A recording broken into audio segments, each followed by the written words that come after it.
দক্ষ নেতৃত্ব দিতেই জানেন না, জনসেবায় পরিপক্ক নন, গুণীজন গুণকে প্রশংসিত করতেও পিছুপা হন না। এই গুণী শিল্পীর গানে মুগ্ধ হয়ে কাজল দেওয়ান সাহেবকে 2000 টাকা পুরস্কৃত করছেন। একই সাথে দুই শিল্পীর সাথে যারা যন্ত্রশিল্পে আছে ভালো ভালো 2000 করে 4000 টাকা পুরস্কৃত।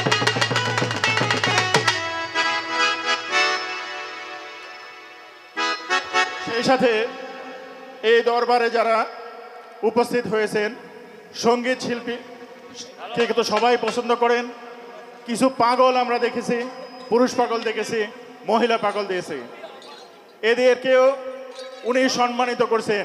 3 জন আছেন, 2 জন পুরুষ পাগল আছেন, 1 জন মহিলা পাগল আছেন। এই 2 জনকে পুরস্কৃত করছেন 500 টাকা করে, 1500 টাকায়।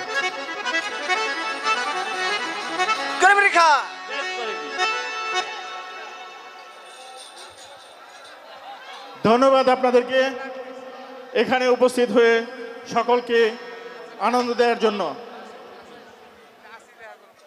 ভক্ত শিপন সেও আরো 500 টাকা দিয়ে পুরস্কৃত করেছেন। কি নামটা দেখুন, কি নাম আর কি নাম? হ্যালো হ্যালো হ্যালো মরহুম ঠান্ডু গায়েনের নাতিন সৌদি প্রবাসী মোহাম্মদ জহিরুল ইসলাম ভাই আর 1000 টাকা দিয়ে দোয়া করেছেন। আরেক ভক্ত আশেকান সেই বাবাজি আর 100 টাকা দিয়েছেন।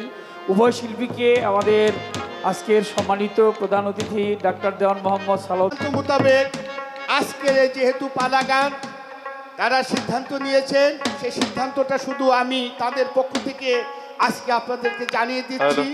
আজকে পালা হবে গুরু শিষ্যের পালা। যেহেতু আজকে পীর সাহেবের দরবার, সেই দরবারে গুরু শিষ্যের যেমন খেলা চলে, তাই আজকের পালা হবে গুরু শিষ্যের পালা। কমিটির সিদ্ধান্ত মোতাবেক গুরুর ভূমিকা অবতীর্ণ হবে বাংলার বিখ্যাত বাউল শিল্পী কাজল দেওয়ান সাহেব এবং তার প্রতিপক্ষ শিল্পী মুক্তা সরকার। উনি আজকে শিষ্যের ভূমিকা পালন করবে ইনশাআল্লাহ। আমরা সকলে দোয়া করব ওনারা যেন প্রাণ করে আমাদেরকে আজকে গানে আমাদেরকে মুগ্ধ করতে পারেন, এই প্রত্যাশা রেখে সকলকে ধন্যবাদ। আল্লাহ হাফেজ।